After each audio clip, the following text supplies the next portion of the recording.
బయట చెట్ల కింద చెట్లు ఉన్నాయి, లోపల కూర్చోవచ్చు, లేదంటే బయట చెట్ల కింద అట్లా చెట్ల కింద టేబుల్స్ వేసి పెట్టినారు, కూర్చొని తినచ్చు. లోపల మొత్తం ఫిల్ అయిపోయినాయి, ఖాళీ లేదు. మేము ఇట్లా బయట వచ్చి కూర్చొని చెట్ల కింద టేబుల్ ఇట్లా వేసి పెట్టినారు, అట్లా తింటున్నాము.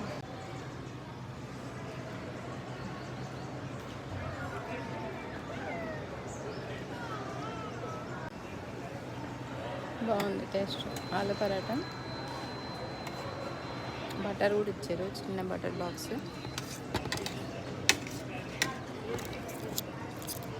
బాగుంది. అమూల్ది సీల్డ్ ఇచ్చారు, మనం వేసుకోవచ్చు బటర్. నూడిల్స్ కూడా బాగున్నాయి టేస్ట్.